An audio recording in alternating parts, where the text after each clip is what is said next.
जय मां दुर्गा। जय मां दुर्गा। जय मां काली। जय मां काली। मथुरापुरेर पवित्र भूमि के आमी प्रणाम जानाई। मैं पवित्र गंगा सागर को प्रणाम करता हूं। इस पवित्र तीर्थ में आप सभी का, माताओं बहनों का ये अनंत आशीर्वाद मैं देख रहा हूं। ये बताता है कि बीजेपी की विजय कितनी प्रचंड होने जा रही है।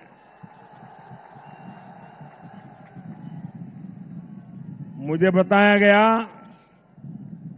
कि परसों साइक्लोन के कारण यहां बहुत बारिश हुई, मंडप बनाना भी मुश्किल था,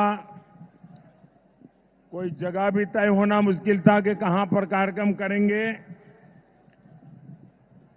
आखिर में कुछ ही घंटों में आप लोगों ने खुले में कार्यक्रम करने के लिए हिम्मत दिखाई और सूर्य देवता ने भी कृपा कर दी।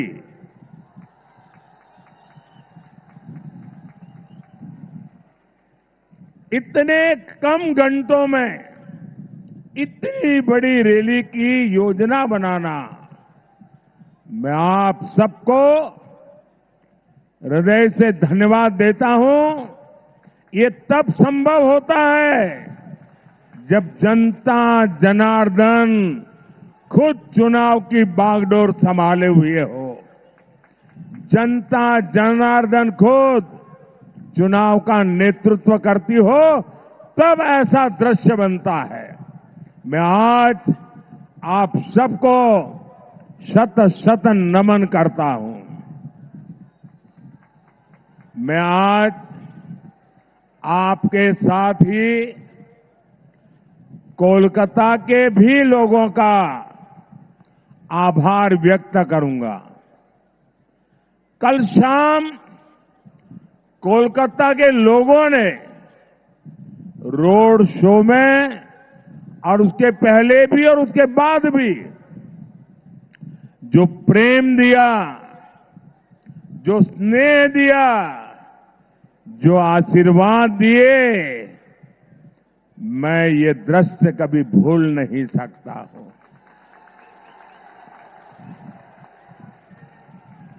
मैं कोलकाता वासियों का भी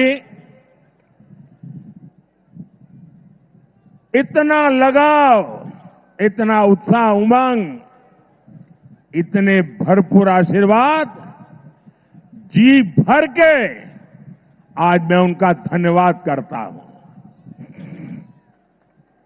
साथियों, आपका ये स्नेह, ये साफ साफ संदेश दे रहा है। फिर एक बार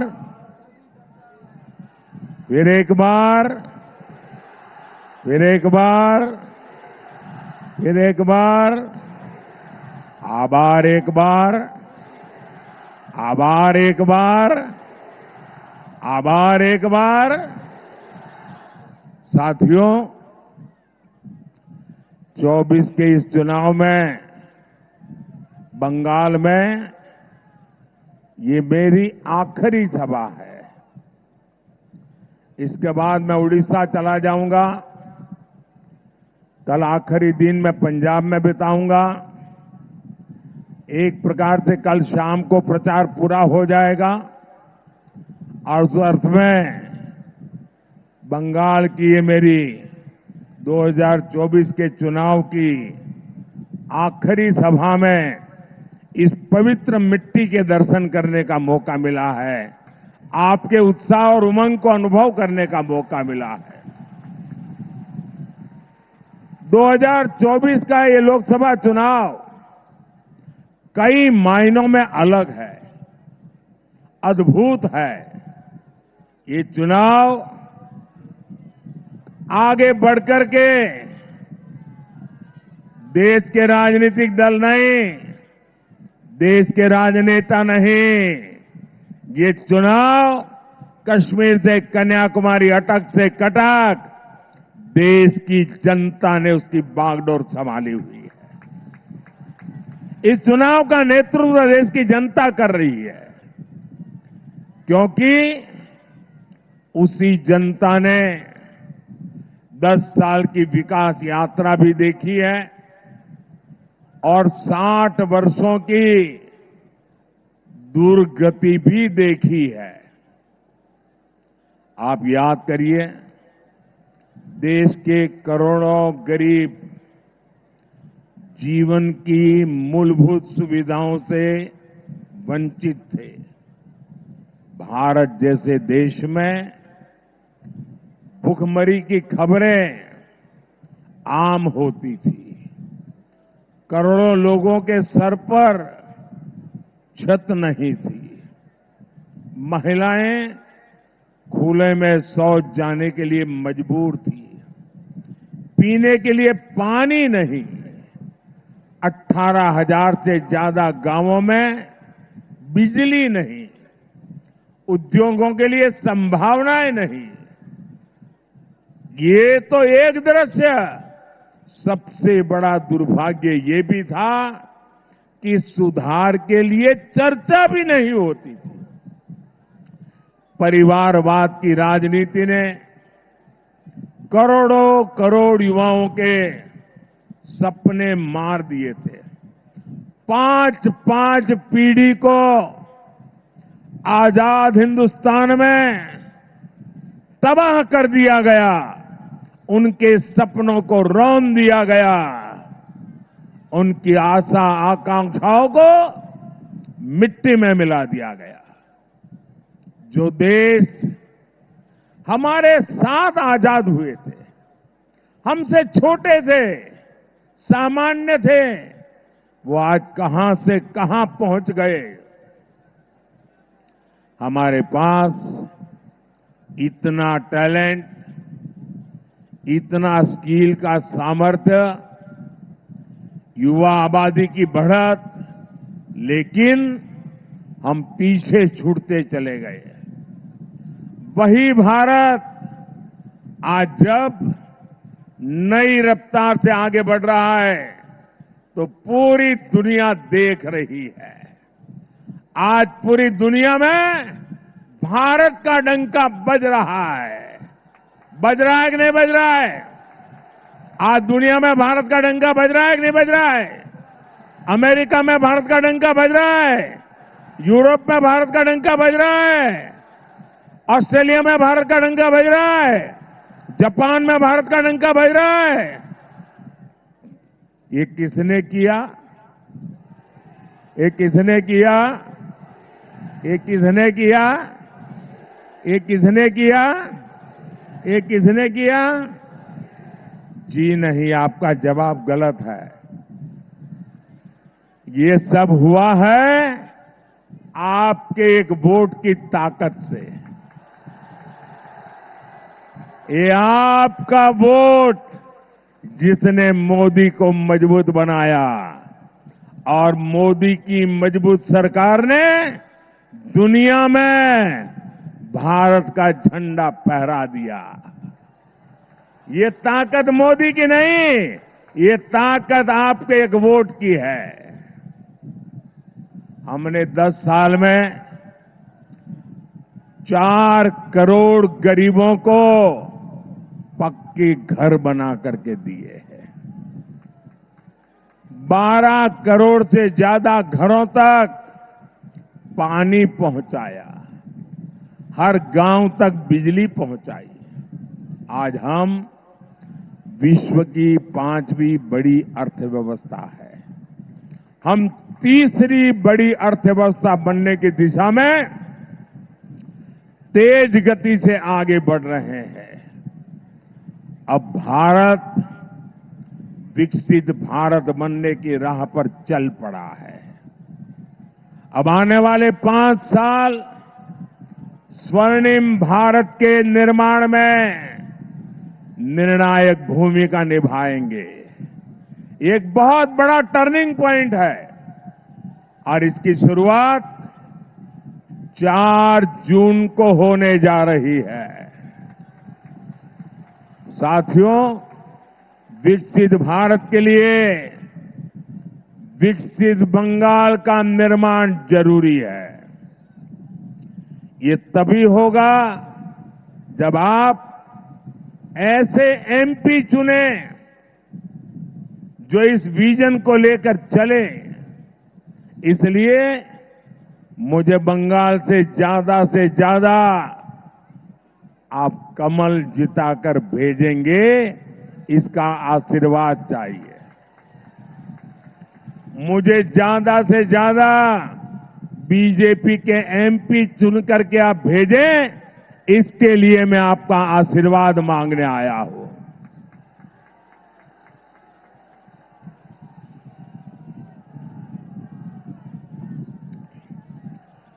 मैं आपको भरोसा देता हूं, मैं आपको गारंटी देता हूं, मैं विकसित बंगाल बनाने के लिए पूरी ताकत लगा दूंगा। साथियों, टीएमसी और इंडी जमात वाले बंगाल को विपरीत दिशा में लेकर जा रहे हैं। बीजेपी पर बंगाल के लोगों का प्यार टीएमसी को बर्दाश्त नहीं हो रहा है। इसलिए टीएमसी बुरी तरह बौखलाई हुई है।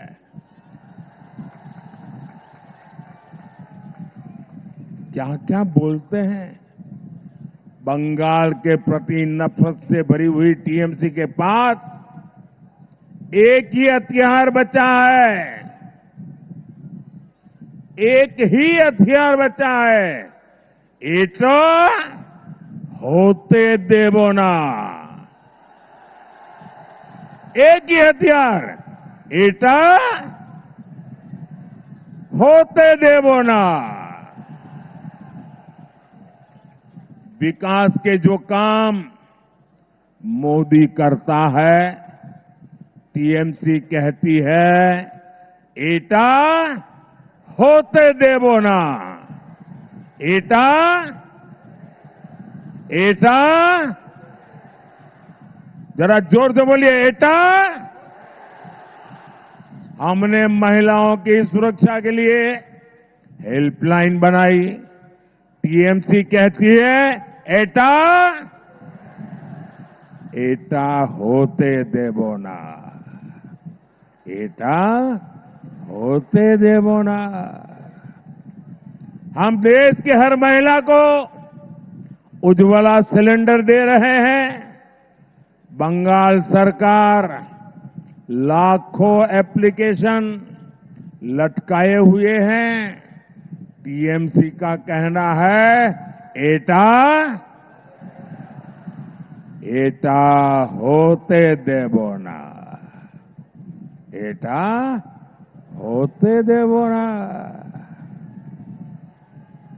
मोदी ने हर गरीब को मुफ्त इलाज की गारंटी दी। अब हम 70 वर्ष से अधिक उम्र के हर बुजुर्ग को बीमारी में मुफ्त इलाज देंगे। लेकिन टीएमसी बंगाल में आयुष्मान योजना नहीं लागू होने दे रही है। टीएमसी कह रही है एटा एटा एटा होते देवो ना। साथियों, टीएमसी की जीत का बहुत बड़ा नुकसान इस क्षेत्र के लाखों फिशरमैन को हो रहा है। केंद्र सरकार मछुआरे भाई बहनों के लिए इतनी सारी योजनाएं चला रही है। हमने मत्स्य पालकों को, फिशरमैन को किसान क्रेडिट कार्ड की सुविधा दी। यहां रायदीगी में हमने फिश कल्चर सेंटर दिया। हमने पीएम मत्स्य संपदा योजना शुरू की। इसके लिए 20,000 करोड़ रुपए से ज्यादा का फंड दिया। लेकिन टीएमसी सरकार का यहां भी वही रवैया, एटा एटा एटा होते देवो ना। टीएमसी बंगाल में फिशिंग से जुड़े केंद्रीय कानून लागू नहीं होने दे रही है। इससे फिशरमैन को इंश्योरेंस क्लेम लेने में दिक्कत आ रही है, बीमा नहीं मिल रहा है। लेकिन टीएमसी वालों को आपकी चिंता नहीं है। इनको तो अपने तोलाबाजों और कट मनी सिस्टम से मतलब है। ऐसी टीएमसी को जरा मुझे पूरी ताकत से बता दीजिए, देश पूरा आपको देख रहा है, क्या ऐसी टीएमसी को आप सजा देंगे? आप टीएमसी को सजा देंगे? कड़े से कड़ी सजा देंगे? हर पोलिंग बूथ में उनका सफाया कर देंगे? साथियों, इस क्षेत्र में नदी कटान रोकने के लिए हमारी सरकार पैसे भेजती है।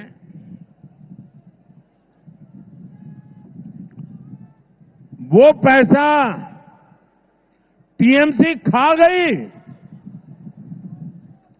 इनका एक ही एजेंडा है, इनको हर चीज में काटमानी चाहिए। इनको तो काटमानी चाहिए। गरीबों के राशन में, पीएम आवास में, यहां तक कि बच्चों के मिड डे मील तक में काटमानी चाहिए, काटमानी चाहिए।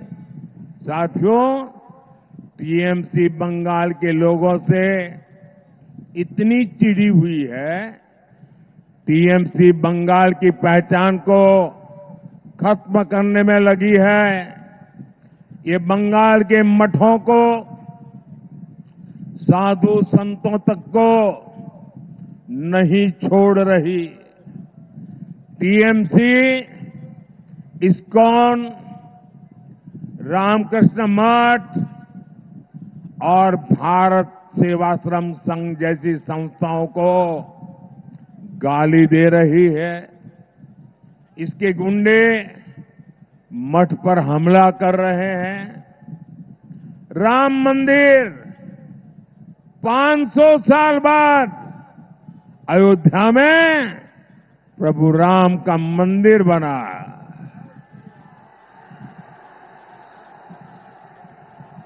जय श्री राम, जय श्री राम, जय श्री राम। राम मंदिर हमारी आस्था का केंद्र है। टीएमसी के लोग राम मंदिर को अपवित्र बताते हैं।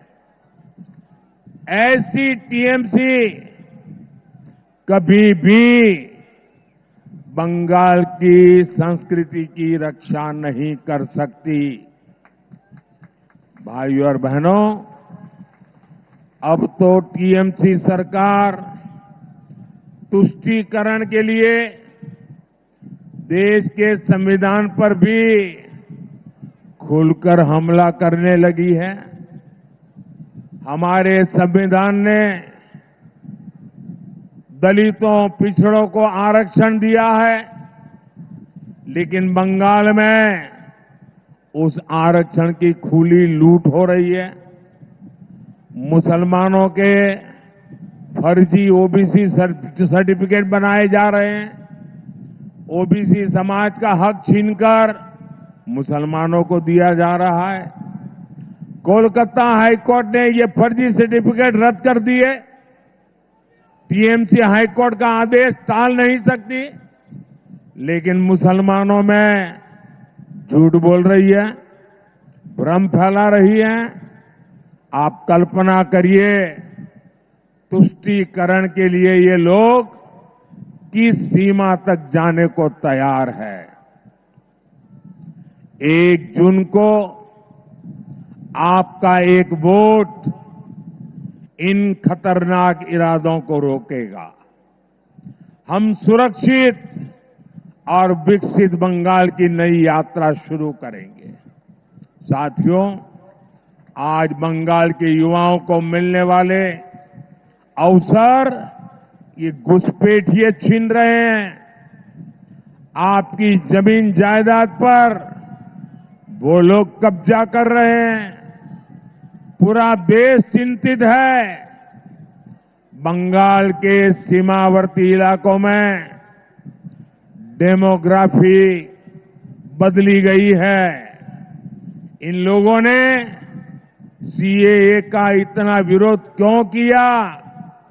सीएए को लेकर इतना झूठ क्यों बोला? इतना झूठ क्यों फैला रहे हैं? लेकिन बंगाल में इन्हें अवैध घुसपैठियों को बचाना है। जो हिंदू शरणार्थी है, जो मतुआ समाज के लोग हैं, टीएमसी उन्हें यहां नहीं रहने देना चाहती। लेकिन आप चिंता मत करिए, 4 जून के बाद टीएमसी के इन सारे हथकंडों की हवा निकलने जा रही है।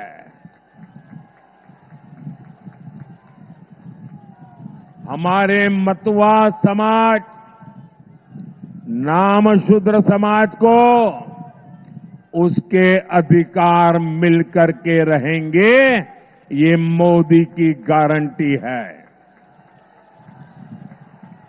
सभी शरणार्थियों को आन बान शान के साथ भारत की नागरिकता मिलेगी, ये मोदी की गारंटी है। साथियों, टीएमसी ने बंगाल और इस क्षेत्र को विकास से वंचित रखा है। लोग भी समझ चुके हैं, ईमानदारी से विकास ये केवल और केवल बीजेपी ही कर सकती है। हमने यहां 2 फूड प्रोसेसिंग यूनिट्स लगवाई है। हम कोलकाता पोर्ट के कंजेशन को भी कम करने के लिए काम कर रहे हैं। आप बीजेपी को बंगाल में मजबूत करिए। आपकी हर अपेक्षा बीजेपी ही पूरा करेगी। साथियों, इस बार आपका एक वोट देश की राजनीतिक दिशा भी बदलने का काम करेगा। 4 जून के बाद अगले 6 महीने में देश में बहुत बड़ा राजनीतिक भूचाल आने वाला है। ये परिवारवादी पार्टियां अपने आप बिखर जाएगी। इनके कार्यकर्ता भी अब थक चुके हैं। वो भी देख रहे हैं कि देश किधर जा रहा है और ये पार्टियां किधर जा रही है। साथियों, हमारे साथ यहां मंच पर बीजेपी के 3 प्रत्याशी उपस्थित हैं। मथुरापुर से श्री अशोक पुरकायत जी, जयनगर से डॉक्टर अशोक कंडारी जी और डायमंड हार्बर से अभिजीत दास बॉबी जी। मेरा आग्रह है, इन्हें भारी बहुमत से विजयी बनाएं। इन्हें दिया हुआ आपका वोट मेरी शक्ति बढ़ाएगा। मैं रविंद्रनाथ टैगोर को याद करते हुए अपनी बात समाप्त कर रहा हूं और मैं बंगाल के लोगों का भी जो उत्साह, उमंग और समर्थन दिया है, इसके लिए आभार व्यक्त करते हुए आज की मेरी अंतिम सभा, इस चुनाव की अंतिम सभा का आखिरी दौर है। गुरुदेव रविंद्रनाथ ने कहा था, ओ आमार देशेर माटी, ओ आमार देशेर माटी, तोमार पोरे थेके,